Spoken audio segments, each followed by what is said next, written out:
Hey guys, what's up? It's Sarah Jane. Thank you for coming back to my YouTube channel. The new Joker film came out this past weekend, and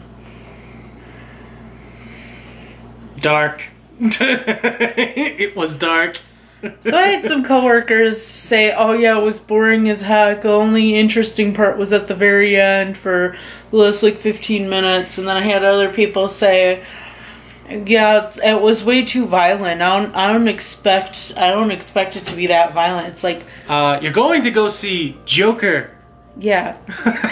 Like, how do you not know what it's supposed to be? I guess this is kind of a DC week. This and Birds of Prey coming out. Like, yeah. Going into this, I knew Joker had a dark past, and I know that this technically isn't his past. We're kind of viewing this like an Elseworlds situation. It's definitely a different universe, a different dimension.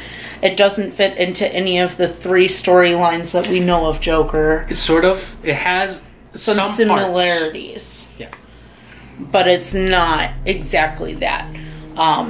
His costume with the bright colors, is a lot of people have seen from posters and the trailer.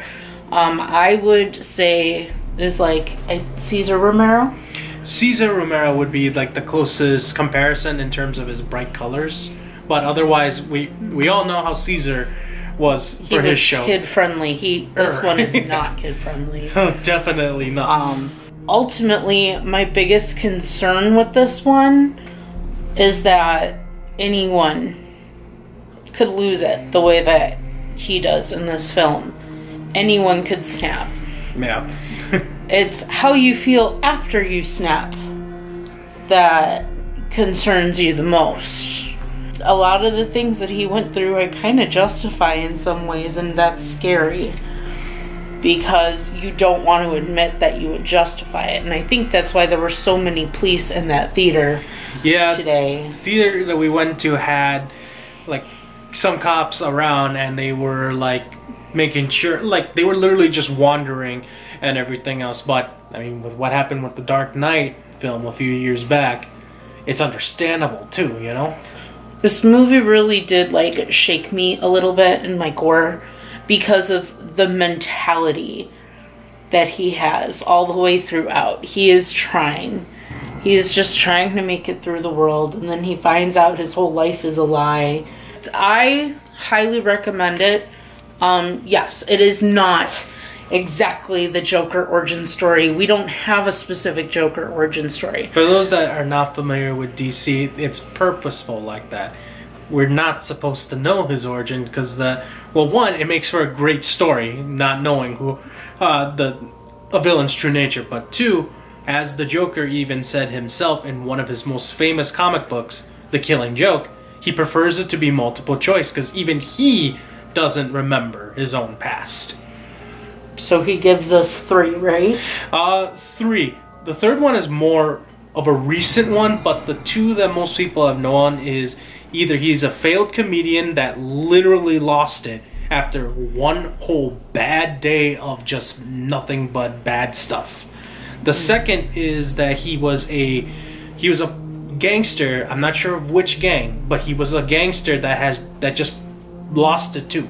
He didn't go through the bad day, or at least as far as I know he didn't, but that was the other one. The third is a more recent one, but supposedly he's a creature that has lived in Gotham long before and literally has just made it more and more insane just because of Well, I feel like that first one, there's some similarities drawn to this, but it's not really just a bad day. He just has a bad life. I'm shocked it took him that long to snap. Yeah.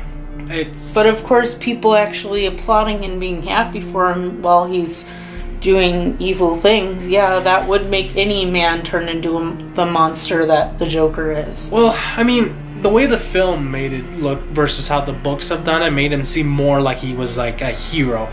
But, I mean, that's a film for you, you know? Right. If they're trying to show the main character as like the hero of it all, you know? But even in this one, I didn't really see him as a hero. I saw him as a vulnerable man who needed help and wasn't getting it. from his state, from his government, from his family, from his friends. His friends threw him under the bus. All but one.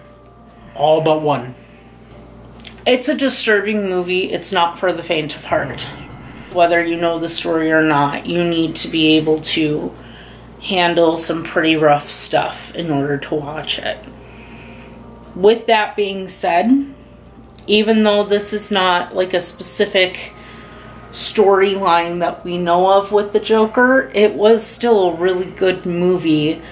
It was calculated, it was planned, everything was set up perfectly for the end to really emphasize the issues in it. So those of you who didn't like it, I understand if you wanted it to be exactly like one of his storylines. With that being said, it's never going to be exactly like one of his storylines. It's not going to be perfect. And from what they created with their imaginations, I say kudos. It was good. It was creepy. I liked this movie, not because it was DC or because I like the Joker as a character. I like this movie because it showed some realness to a character that I never really fully understood. I knew he was crazy and psycho, but I didn't really understand him.